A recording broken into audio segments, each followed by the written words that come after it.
What's up? It's your boy Scoop Moore, back at it as per usual.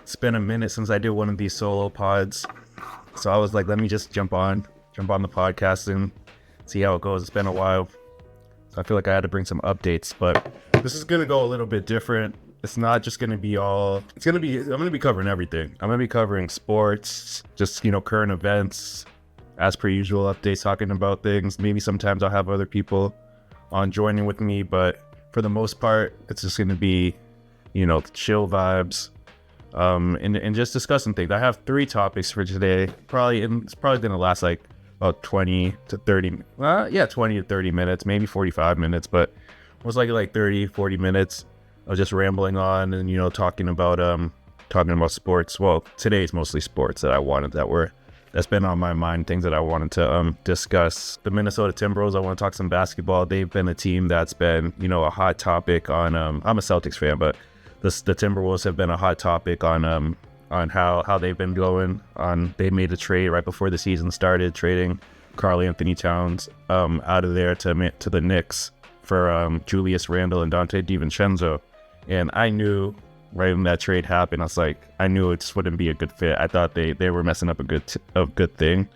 They had just made the Western Conference Finals for the first time in 20 years last spring. And I think they should have given it another go with Karl-Anthony Towns and that squad. I think they had a good thing going, and I think this definitely brought them back. I mean, still a long season. Maybe they'll catch some, maybe they'll get a rhythm, and maybe by the playoffs, if they make it, they'll be in good shape and try to make another run to the finals or to the Western Conference Finals, try to make it to the finals. But I think that I don't really like, where the team's going. They played the Celtics last Friday, and though it was a competitive game, they came back. They were down more than 20.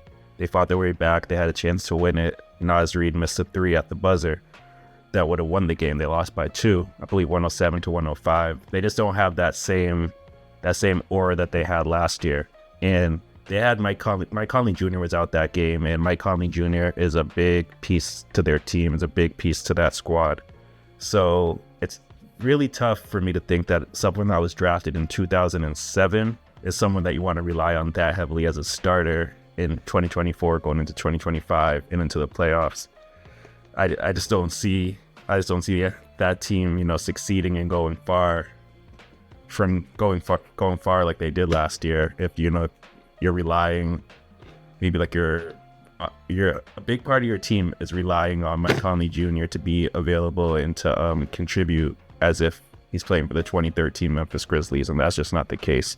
So I don't really like the Minnesota Timberwolves this season, but I wanted to read the quote that Anthony Edwards gave last game. I don't remember when exactly. Anthony Edwards to reporters in the Wolves locker room. We as a team, including myself, we all was front runners tonight.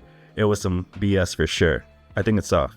We soft as hell as a team, internally. Not the other team, but internally we soft. We can't talk to each other, just a bunch of little kids. How does that? I know it's their best player, and he also included himself in that, so I understand that. But you can already see there's turmoil. You have Julius Randle and Rudy Gobert, which, why did everyone pick on Rudy Gobert? I don't know, but it is what it is. You have Rudy Gobert and Julius Randle always going back and forth with each other, arguing. The body language of the team is really terrible.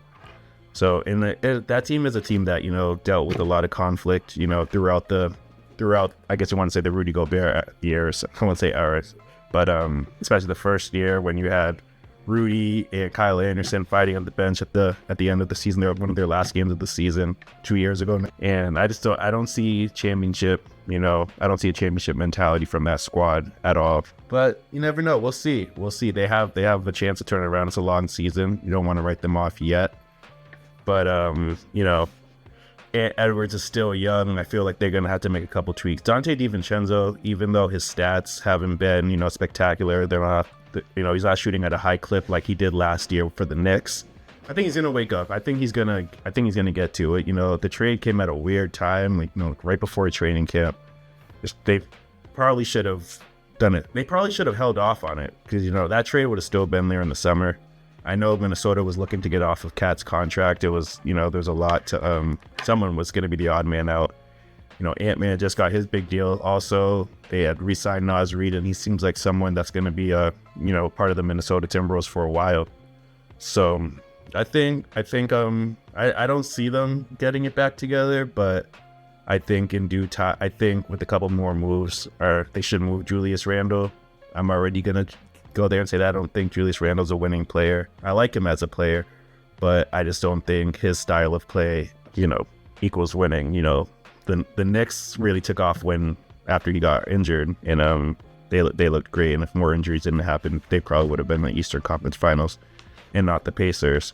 So yeah, we'll see. We'll see what happens with the T-Wolves. I'm a big Ant-Man fan, so I want to say he's 23. He's a hell of a player, but I just feel like the aura of that team is very immature. So, and I feel like that's what Dallas exposed that, in the Western Conference Finals last year. So, but we'll see. Again, I know I'm writing them off, but it's still early. They could turn it around and they can make a run. But the West is also looking, once again, pretty mighty. And we have a lot of surprise teams. Houston Rockets are top 3 in the West as well. We'll see how they go. Shout out Ime Udoka. He's really got those boys playing hard. His players are playing really hard for him. Same thing when he was here with the Celtics after a rough start. After the new year in January, they really turned it around. Went from like 13th place to they ended up being the 2nd seed, making the finals. So I'm really excited to see, what teams like Houston could do as well. Minnesota got to get it together. Cut Rudy some slack. He does a lot on the defensive end for that team. He's not an offensive player. He'll never be an offensive player. So never have an offensive bag. So Rudy is who he is. What is he? 4-time defensive player of the year. Like he's a star at his role, and his role is defense. So just let him be the defender that he is. Stop picking on him because, he's out there, doing his job. Can't make someone be someone that they're not. So I'll just leave it on that. Minnesota, y'all have been through a lot. That franchise missing the playoffs for many, many years, and then now finally, having that superstar player, Ant-Man's going to be, big time, especially once he really hits his prime years. He's going to be a big time player. So I would say, just take it easy. Just take it easy right now. I don't think the trade needs to happen. It's not panic mode yet, is what I'm trying to say. It's not panic mode yet, and we'll see what happens from there. But another topic, I should say the next topic, is the Bronny James saga. I should say, sorry. Man, where do you start? Does he deserve it? Nepotism. This is a deep one. Like it could get real. I wish Bronny just stayed in college, either stayed at USC or transferred to a different school. And he's definitely a 4-year college player, but it comes with the territory. He's LeBron James Jr. He's LeBron James' son. Of course he's going to get special treatment. They're not going to have him on a regular plane that we all take, flying in coach, flying to some random city in the country. Like that's just not going to happen. So it's like, we could be mad and say, oh, his development, this, that, or he doesn't deserve it. It comes with the territory. His name, again, is LeBron James at the end of the day. So it's going to happen. Nepotism happens in all walks of life. For different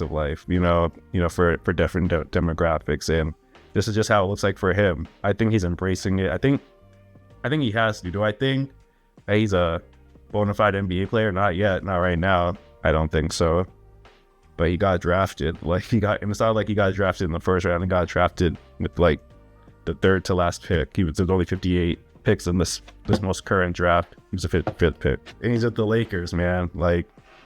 I think that it's definitely, not that I want to say it's rejuvenated LeBron. I think it's like giving him an extra fire this year. It's giving him extra fire to be like, I really got my son on the team. I'm going to ball out even more. He really imagine winning a championship. I don't think the Lakers are going to win a championship, but winning a championship with your son is on the roster, like that's incredible to see. And I think that Bronny has a bright future in whatever he wants to do. If he wants to stay in the league or if he wants to go off and do another endeavor, I think Bronny's going to be very successful. I think he has the team around him, the family first, and the team around him, that whatever he wants to do in life, he's going to excel. The NBA might just be a a 2 or 3 season, experiment for him, and that's it. Maybe he goes out when LeBron goes out. Maybe, but he could develop, and his ceiling could be like a Drew, like at the top, his ceiling could be like a Drew Holiday. Like, who knows? Like, he could be like, they're about the same height, but it's gonna take a lot of work. Like, I think I know time is of the essence. Like, when the opportunity was there for him to move to the Lakers, to play for the Lakers, get drafted by the Lakers, everything fell into place that way. They made it happen. So that's all you got to, like, well, what can you say? What can you do? It's not like they're putting him out there and he's getting real minutes and he's really messing up. If that was the case, then yeah, there would be more to it. But he's a project right now. He's a project, and he's either gonna soar or he's not gonna make it in the league, but he's gonna get all the chances in the world to make it in the league. And so I think, it's best to, hope for the best. Like, you don't hope for anyone to fail. You don't hope for anyone to not do what they're meant to be. So, wishing for the best for Bronny. But a Lakers rookie that we should be talking about is Dalton Knecht. This guy had 37 earlier this week. He's had a 20-point game this weekend, I believe, in their last win against the Spurs. He can play. Yeah, I watched him a little. I'm not the biggest college basketball guy anymore like I used to be, so I don't really watch. I've been trying to watch more this year so far, but I really wasn't watching at all last year and the last couple of years. But I did watch. I've seen his highlights now, enough of his highlights at Tennessee, but seeing him in the tournament last year, I was like, yeah, he's good. Like, he should have been a top 10 draft pick. He should have been a top 10 pick, but he fell to 17, fell to the Lakers, the pick right after Jared McCain was also having. The Philly sucks, but he's also having a great. He's been showing out in his rookie season so far as well. But it's funny because the two main teams, I love the NBA, I watch the league, but like the two main teams that I watch and that I'm like really focused on, the Celtics, my Celtics, of course, I love the Celtics, that's my team, and the Lakers. Like, I know the Lakers, and I was really big into JJ Redick's podcast, and I followed his career since I was young, when he was at Duke all the way through the league till now. His podcast in the last couple of years as well in between. So like, that's a team I've always, and LeBron's been my favorite player. So that's the team that I've always kind of just, had my focus on. And I think he got them playing well. Coaching really matters. If you see it this year with Cleveland and the Lakers, are two teams that you could see, they have very, like, basically the same rosters that they've had, and they're playing great basketball. Like, they're playing different basketball, I should say, with the same personnel, but you're seeing a different product on the court that you didn't see last year when each team had different head coaches. So that's very interesting to me, and something that I want to keep. You should keep in mind, coaching matters. Coaching matters in the league. Like, you saw it, back in the day, the Lakers couldn't get over the hump until they got Phil Jackson. Even MJ at the Bulls, they had Doug Collins. Doug Collins was a hell of a coach, but they couldn't get over the hump until they switched it over to Phil Jackson again. Pat Riley taking over for Stan Van Gundy propels the Heat to the NBA, to the championship, the NBA Finals in 2006. Like, coaching is fucking really matters. Excuse my French, but coaching matters in the league for sure. So that's really my take on Bronny. Actually, I didn't take any notes when I was about to talk about Bronny. I kind of wanted to be, from the heart with him, and fresh. And I really think like you want the kid to succeed. Like, we've all seen Bronny. Well, if you're my age, like, you've seen Bronny grow up. You saw Bronny grow up right in front of your eyes. So it's really big to be like, you want to see him succeed. Like, you want to see him continue the legacy. And Bryce is right behind him too. So, all the best to Bronny James and the James gang and Clutch Sports. And last but not least, as per usual, still alive. Like, me and Chef Fano, we talk about still all the time. Life sometimes gets away, time constraints, things going on, but something that we're still going to keep, of course, financial as well.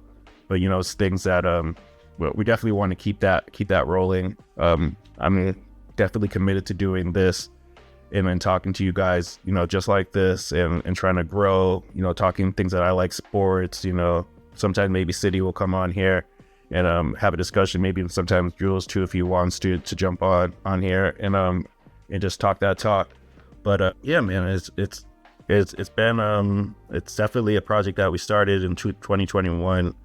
Definitely wanted to make it grow, definitely do more, have guests, just talk, just real conversation, just somewhere where you can be yourself, somewhere, something that you can just have that perfect therapy, therapy with it, laid back, just have great conversations, drink some good wine or some margaritas, and yours truly makes the best margaritas. I will always say they're the best margaritas. As per usual, like I called my baby, I think about it every day, and I'm like, why am I not continuing to build off it and work? Because it was a great thing. Again, people have lives and people are doing different things, and he's traveling, he's moving around, people have work, people have other obligations, but I consider myself the driver of the As Per Usual brand. Like it doesn't go unless I am at the lead of it, and I'm the one that's pushing it, I'm the one that's making it go. So I bear a lot of that responsibility. I don't put it on Ant, I don't put it on anyone else.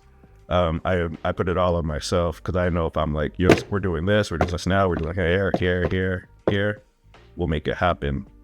But again, it all falls down to financials, and just due to some personal things, I haven't been able to really put my hands on it and really get to it the way I want to. But in due time, continuing to work like this and to just keep this thing going. If I'm talking to you guys like this, if I do this every day, every week, however long, uploading stuff on YouTube, we'll definitely make some noise. We'll make some headway, and we'll go. But it's basketball season. I really just want to talk basketball. My brain is always basketball oriented. I'm thinking, who's the next, who's doing this, like who's leading the league in this. The Celtics are getting off to a great start. The Cavs got off to a 15-0 start, but Celtics gave him that work on that Tuesday evening a couple weeks ago now. So it is what it is, but I still got the Celtics winning this year. On that note, I appreciate you all. It was great to check in with everyone. It was just great to speak my mind on a couple topics as well. It's going to be the Celtics again this year. Put that on wax. Shout out the whole green team, Celtics Nation. That's all I care about. But I'm definitely interested in these other storylines. The East doesn't know. I feel like all the storylines are out West. Golden State is off to a great start. You have OKC's trying to get back and get well soon. Chet. Hopefully Chet gets back healthy soon. You have who else? Denver. Can Denver make it work? Golden State is trying to make one last push. I won't say one last push, but they're making another push this year after a really tough season last year. Houston's coming out of nowhere. Who else in the West is really good right now? I think I got like the top. The Lakers are, I think, third or fourth in the West right now as well. So again, we'll check back in with you all soon. Again, it's your boy Scoop Moore. I love y'all. And we're gonna make this work.